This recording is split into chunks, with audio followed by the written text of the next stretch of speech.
Hello, you're watching QPVN News. I'm Anh Tuấn and here's the headlines. Central Military Commission, Ministry of National Defense, commemorates 79th founding anniversary of People's Public Security Force. Vietnam and China treasure bilateral relations. Youngsters increasingly interested in cultural tourism. On August the 15th in Hanoi, General Secretary and President Tô Lâm attended a meeting organized by the Central Military Commission and the Ministry of National Defense to commemorate the 79th founding anniversary of the People's Public Security Force, August the 19th, 1945, 2024. The event was also attended by Prime Minister Phạm Minh Chính, National Assembly Chairman Trần Thanh Mẫn, and Permanent Secretary of the Secretariat Lương Cường. High-ranking officials from the Ministry of National Defense and the Ministry of Public Security, including General Phan Văn Giang, Minister of National Defense, and Senior Lieutenant General Lương Tam Quang, Minister of Public Security, were also present along with other senior officers from the two ministries. At the event, General Phan Văn Giang and Senior Lieutenant General Lương Tam Quang reaffirmed that for nearly 80 years, the Vietnam People's Army and the People's Public Security Force have remained absolutely loyal to the party, state and people. The two forces have consistently safeguarded the national sovereignty, national security, public order and safety. Their unity and close cooperation have ensured that they fulfill their duties with excellence, contributing to the peaceful and stable environment necessary for national development and protecting people's peaceful lives. During their first 8 months of 2024, the two forces have closely coordinated their efforts, achieving significant results. They maintained a firm grasp of situations, promptly advised the party and state on key strategies and solutions, and effectively handled complex situations regarding national defense and security. Their actions have firmly protected the country's independence, sovereignty, and territorial integrity, while ensuring national security and public order. The deep-borne mutual understanding and close cooperation between the two forces have continued to grow stronger, becoming the strength of both forces.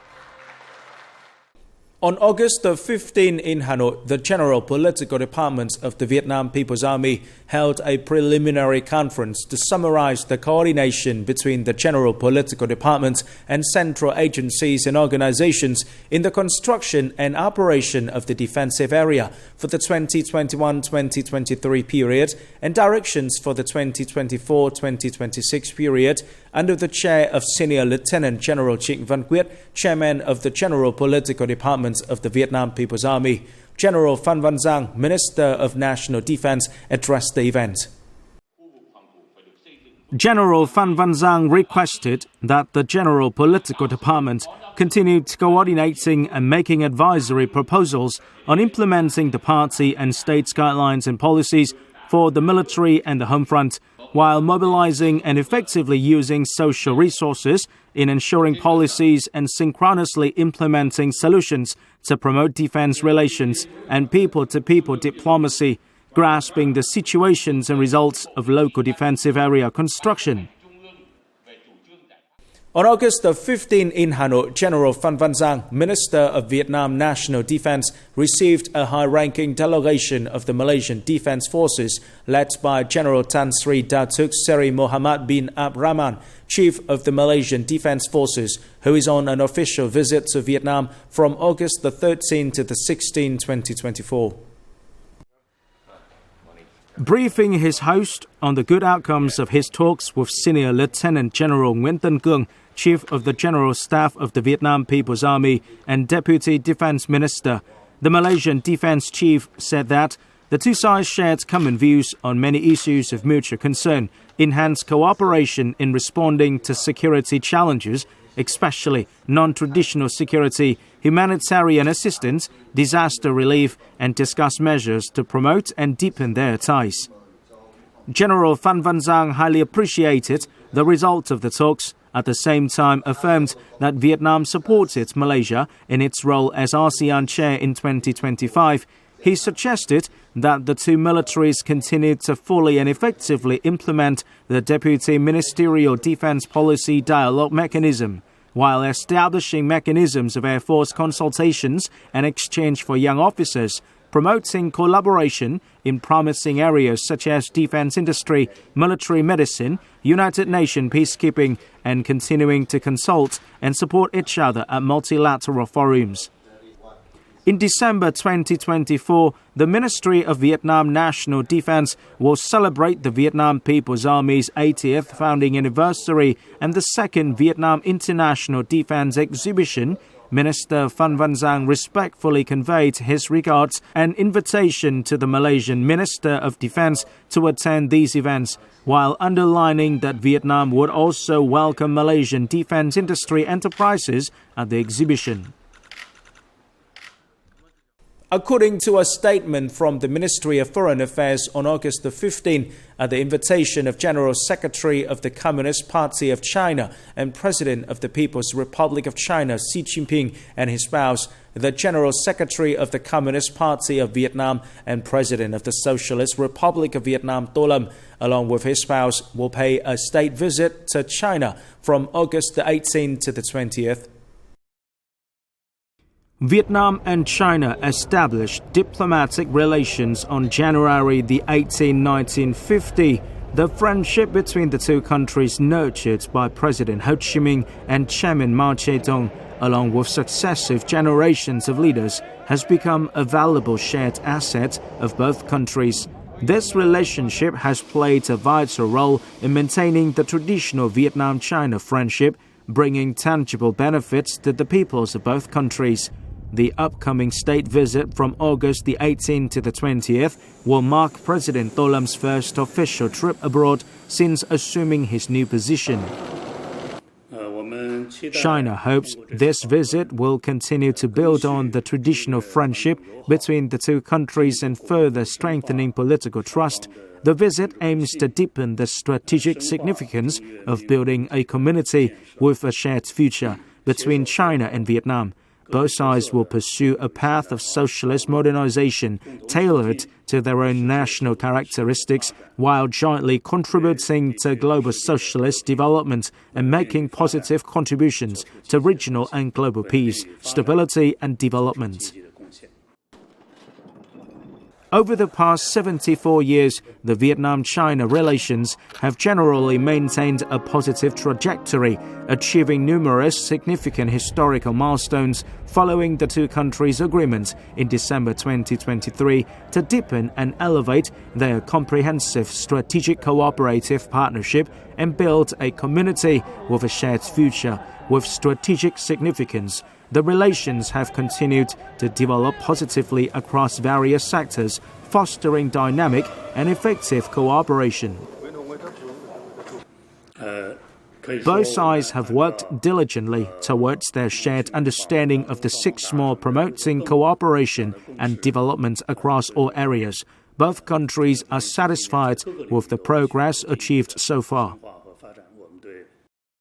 The hotline initiated between the General Staff of the Vietnam People's Army and the High Command of the Royal Cambodian Armed Forces was held this morning. Senior Lieutenant General Huỳnh Chiến Thắng, Deputy Chief of the General Staff of the Vietnam People's Army, and Senior Lieutenant General Vong Vesna, Deputy Commander-in-Chief of the Royal Cambodian Armed Forces, co-chaired the ceremony. The hotline is expected to contribute to improving the efficiency of defense external affairs and promoting friendship, solidarity, and cooperation between Vietnam and Cambodia.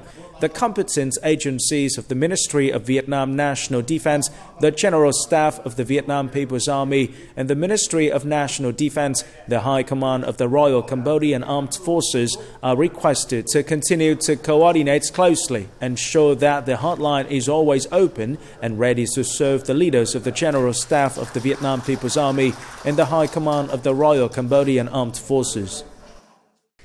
A delegation of young officers of the Vietnam People's Army recently had the opportunity to learn more about and contribute to improving the friendship between the two militaries and peoples through exchanges with young officers from the Cuban Ministry of Revolutionary Armed Forces. This is the second time young officers of the Vietnam People's Army have visited and exchanged with young officers of the Cuban Ministry of the Revolutionary Armed Forces. At the seminar with the theme Two Hearts Beating as One, two-star General Victor Rojo Ramos, Chief of the Political Directorate of the Cuban Revolutionary Armed Forces and First Secretary of the National Committee of the Young Communist League of Cuba, Mavis Estevez Echevarria, expressed their delight at welcoming the delegation of Vietnamese young officers. The head of the Vietnam People's Army delegation stated that in order for the younger generation to carry on the two countries' fine traditions, improving the effectiveness of information dissemination and education efforts regarding the significance, history and tradition of the special friendship and comprehensive cooperation between the two parties, states, people and militaries is essential. Coming up next, Indian unique classical dance introduced to Vietnamese people. Youngsters increasingly interested in cultural tourism. On August the 15th in Hanoi, on the occasion of the 70th anniversary of India's Independence Day, the Embassy of India in Vietnam organized the Indian classical dance program. The event features special performances by dancers from the Association for Learning Performing Arts and Normative Action. These dances with rich cultural nuances that tell legendary stories about Indian people.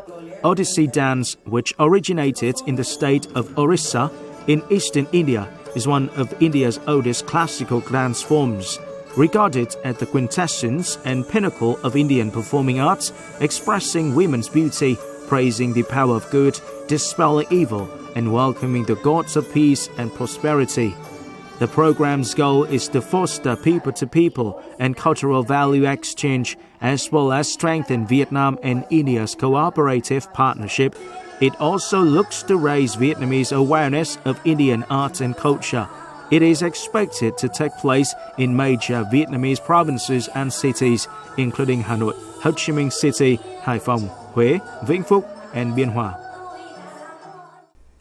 In recent years, cultural tourism has become a trend that attracts many young Vietnamese people, with the desire to bring tourists unique and special experiences from different regions of the country. The following report reflects the potential for developing cultural tourism in Vietnam thanks to enthusiastic and creative ways of young people.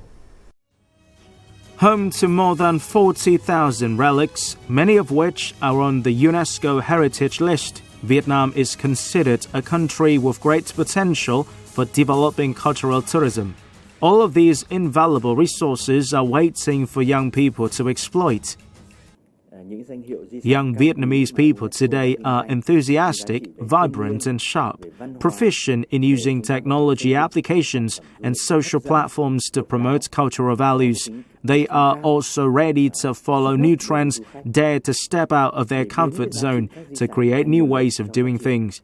I hope and believe that with the enthusiasm of youth, youngsters will continue to refresh ways of doing tourism, tapping the full potential of the UNESCO heritage in Vietnam. Always concerned about preserving national identity that may fall into oblivion by the commercialization trend, young people in the northern province of Hà Giang have focused on exploiting cultural values to create experiences for tourists.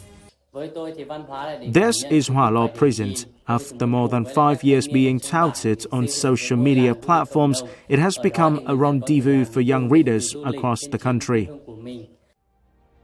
It can be said that young people doing cultural tourism is completely in line with the trend, which bears great significance in promoting the cultural values of the nation, as well as contributing to increasing the diversity and attractiveness of tourism products.